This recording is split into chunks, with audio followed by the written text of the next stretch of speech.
today I'm going to be building Xilonen. Have I done any pre-farming? No. Do I have enough Mora in Hero Wits? Of course not. Do I have enough fragile resin to fight her boss, get weapon and talent materials, do ley lines, and farm for artifacts that I have not started farming for despite it being basically every Natlan character's thus far best in slot artifacts? Who knows? But I most likely, or definitely, don't have enough. So let's get started and see how far I get with building Xilonen.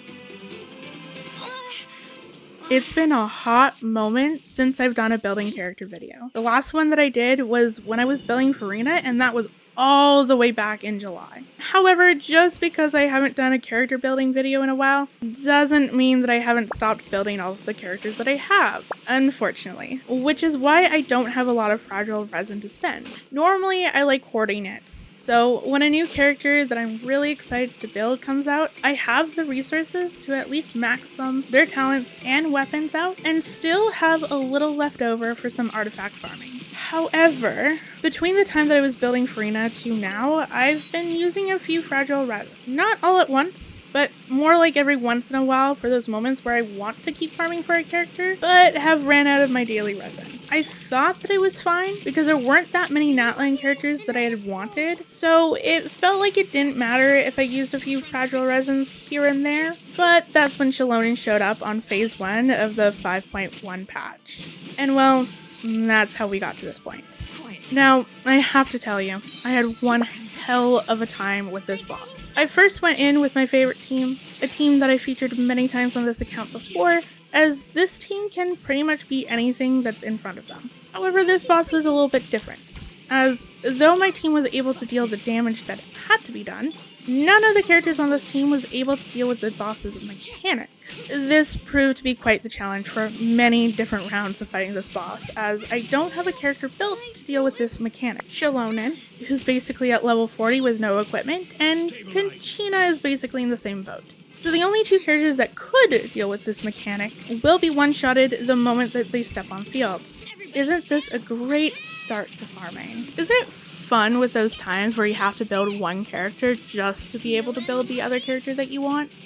So knowing all that, and also knowing that there's more of a chance that I would get hit from the boss as I failed to interrupt it, I brought in my second favorite team, which is my Navia team, which again, I've shown a few different times on this account. I brought this team in 1 for Zhongli's shield, 2 for Bennett's healing, and then 3 in Navia, who was able to hit some pretty big numbers. It worked, and definitely made it so that I didn't die in each and every round, which was pretty nice. However, the moment that I had enough boss materials to level Xilonen up, I put on some temporary artifacts and put her into the party, so that way then I could deal with this boss's mechanic. However, I still made sure that every time she was on field, Zhongli had his shield up, and I only put her on field when I absolutely had to. Now hear me out. I get that we get Kachina for free, but come on. There should have been a little saurian animal on the outskirts of the arena. As though you don't have to level and build Kachina fully, you still have to invest some materials for her so that she wouldn't get one-shot at the moment that she's on field. There is also a few other reasons why it would have been nice to have a little saurian available, but whatever. It wasn't there, which meant that I had to improvise, and I at least survived to get enough level up materials for Xilonen. However, now I ran into another issue. I've ran out of hero wits, which means it's time to go farm some ley lines. Now, normally I farm ley lines in Mondstadt, as for some reason, I'm always running out of hilly turtles, slimes, and abyss mage drops. However, since I'm building Xilonen, I thought that it would be fitting to farm the ley lines in Natland. Also, I don't really want to be running around Natland killing the overworld enemies simply because I didn't have enough. Now, with that out of the way, I can finally finish leveling her up. And of course, I'm going to be bringing her to level 81, that way then I know that her final ascension has been done. It's time to figure out her weapon. There are 2 options that I could go with, either Fab Sword or Natlan's Craftable Sword, and neither of them are the right or wrong decision, as it really depends on how you want to build Xilonen and what main stats you're going for. And as such, this is the reason why I chose Natlan's Craftable. In hindsight, I should have picked the weapon after I did some artifact farming, as I personally think that it would be better to pick the weapon that's going to be the best at balancing out your stats. Like, if all your substats roll defense, but for the life of you, you can't even get a single roll in ER, or if you have a really good defense sans instead of an ER one, then you would go for the fab sword. However, if the opposite happens, then it's best to go for the craftable. It also really depends on how you're building your Xilonen, like if she's going to be a pure support, a hybrid, or a DPS build. In all honesty, I like to build my supports with a little bit more of a hybrid build. I lean more into a supportive role with a sprinkle of crit stats here and there. Now, is it because I tend to build my DPSs and then neglect my support characters, and because of that I don't really know how to build proper supports, and because I'm so used to crit stats holding so much weight within the build? Maybe. However, the one thing that I like about building Xilonen is that no matter what weapon you pick, it's going to be easy to balance her stats. Well, that is if you get the right substats. But anyway, we'll touch upon that when I eventually farm for her artifact set. Now, because this is the Natlan craftable weapon, I'm assuming that it's going to take some Natlan enemy drops, which, fingers crossed, I will have enough of. But if not, then it's going to be super easy to get the remaining amounts. You got to be kidding me. It takes materials from those bastards. Fantastic. I thought that I would never have to see them again after I finished ascending Arlecchino's weapon, but I guess not. But I do have to say that it is kind of nice being back in this place, as it's just so gorgeous. But also, it's going to be nice as I'm world level 9, which means that there's going to be a bit more drop, so hopefully it shouldn't take as long as last time. Plus, I did buy the ones for the shop, so that will definitely help as well. And of course, I'm going to be bringing in my favorite team that should be able to clear these enemies fast. Oh right, I totally forgot that they had a Geoshield. I'm going to be right back. Now, this is better, so let's get farming. Now, as I said before, I'm kind of happy that the sword is using these enemy drops because this place is so beautiful. It's kind of sad that once you finish exploring and doing the world quests for the area, there really is no reason to come back to these places.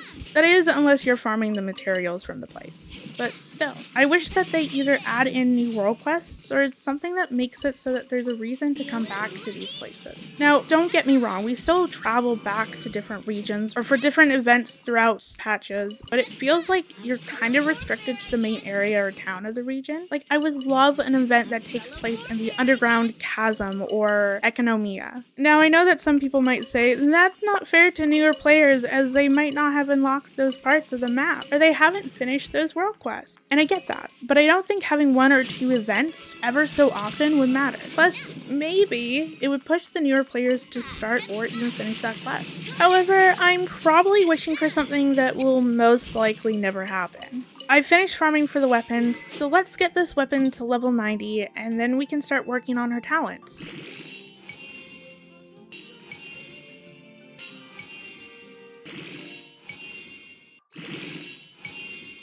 Now, because Xilonen is a support character, all I really need to focus on is her skill and burst talent. Again, just like with the weapon, because of the exploration and events, I have a pretty good chunk of talent materials laying around, thank God.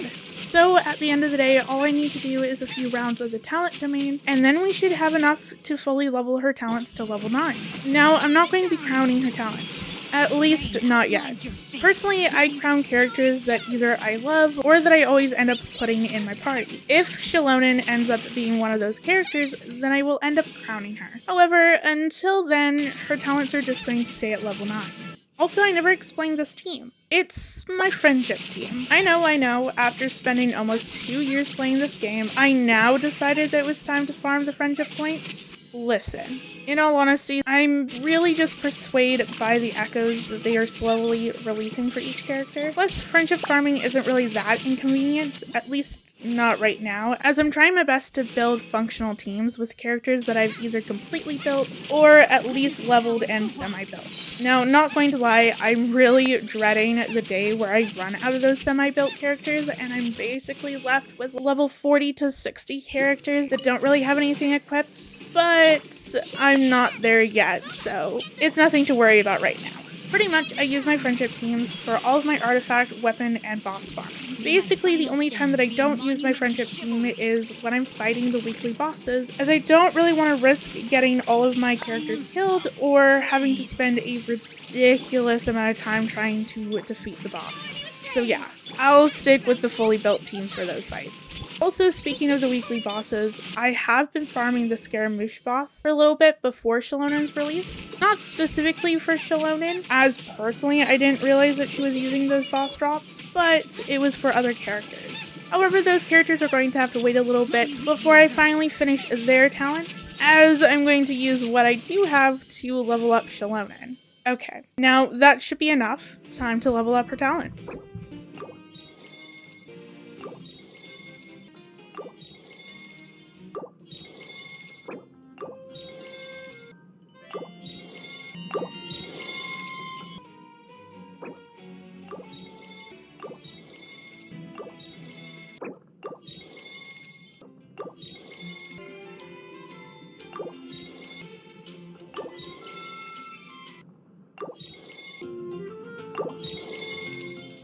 Now, the only thing that I have left to farm is her artifact set. Yay! However, I do have to say that hopefully it shouldn't be that hard to get the stats that I need, as basically all she needs is defense and ER.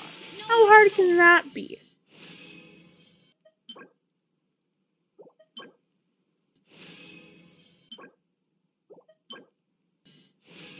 Okay, not going to lie, not getting what I wanted. I'm getting a lot of the other set, which I don't need at this point in time. And in all honesty, I don't know if I'll ever get a character that's going to use this set, so that's fun. But you never know. Hopefully there might be a Natlan character in the future that does utilize the set and not another set that they release in the future. Fingers crossed. But who knew trying to purposely get defense stats was going to be this hard? Like every other time that I'm grinding for artifacts, it just feels like I'm always getting defense main stats or defense was always in the substats, but not now, which is crazy. However, even though that we didn't get that many good artifacts, we still got some that have a potential of being good. So let's see how they roll. This one's pretty good as it does have ER. It would be nice if it rolls flat defense. However, if it doesn't, then that's fine as well, as if it rolls mostly into ER, it's still a really good piece. No, okay, I see how it is. There's really no saving this piece. Fantastic. However, I do have to say it's still pretty early within the artifact farming, so hopefully I'll get something that's better. Let's see if there's any other pieces that I can level up before going back into the domain. This feather looks semi-good as well. Let's see if it rolls into ER. Of course not. Both artifacts just missed ER completely. Awesome. Totally not regretting my weapon choice at this point in time. But as I said, it's still early within the artifact farming, so hopefully this trend doesn't continue. Let's get back to farming, and hopefully it goes better this time. Let me weave you a bird.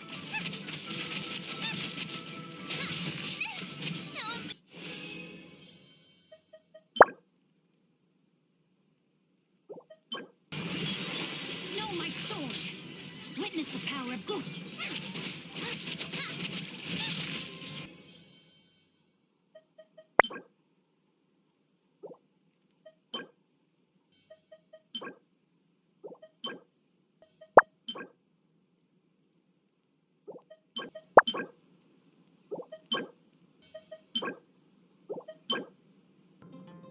After quite a few rounds of this domain, let's see if my Xilonen's build is going to be better than what I currently have. I'm going to start by leveling up the 3-liner substat flower pieces. For this piece, I'm hoping that it rolls into ER. Damn. Now, don't get me wrong, this is still a very good piece, and I might continue leveling this up, but first I want to finish leveling up the flower that I currently have on her. That way to see if it's even worth spending the resources to fully level up this piece. Nice. And with that, her flower is done. Now let's move on to the feather. And in all honesty, there's not that many great pieces. Now, I do have this piece that overall is still a really good piece, but just like the flower, I could really use the ER over the crit. But unfortunately, I don't have a feather that has both a defense percent and ER. So I'm just going to have to make do with this. And in all honesty, this is still a really good feather. And okay, it just got a whole lot better.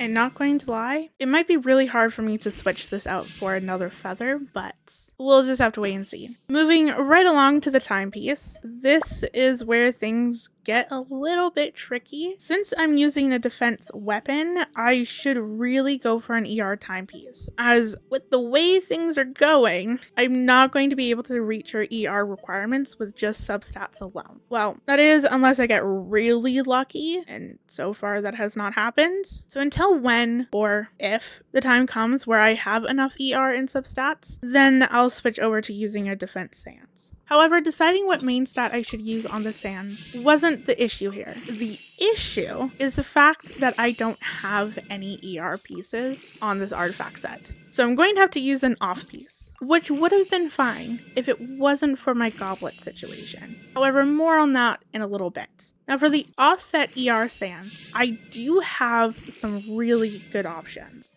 And after taking everything into consideration, I'm going to be using this Maiden's piece. And it rolled extremely well. Now for the goblets. I only have 2 defense goblets on set, and neither of them have substats that I can use.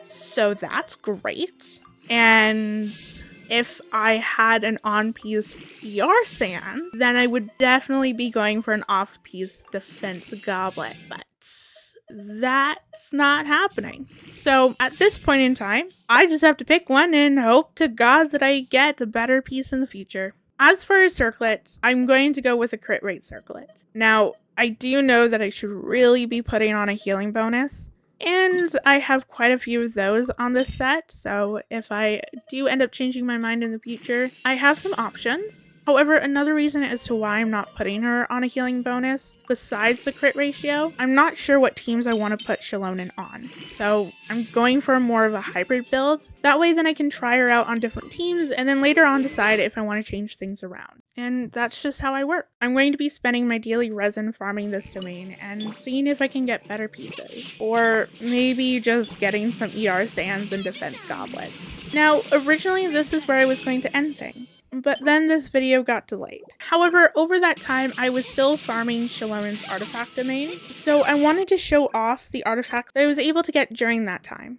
This is my current Xilonen build, and to be honest, I am not happy with it.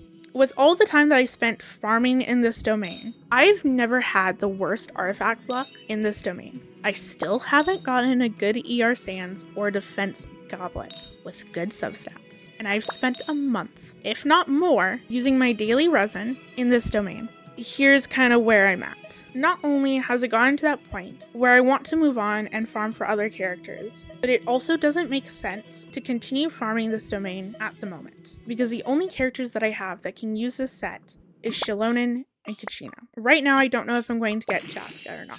I personally love her design and her character, but I'm not a huge fan of her kit, so I'm very on the fence if I'm going to spend some of my wishes. And I'm in the same boat about Milani, so I don't know if I'm going to get her when she eventually gets her rerun. So instead of wasting even more resin in the domain in hopes of getting better artifacts than what I currently have, I'm going to be revisiting her build. And as much as I don't want to do this, and it pains me how much materials that I've put into this, I'm going to give her a Fav sword. Now I'm just going to steal one of the swords that are already leveled up, as I don't want to farm materials and level up a new sword just in case this doesn't work out.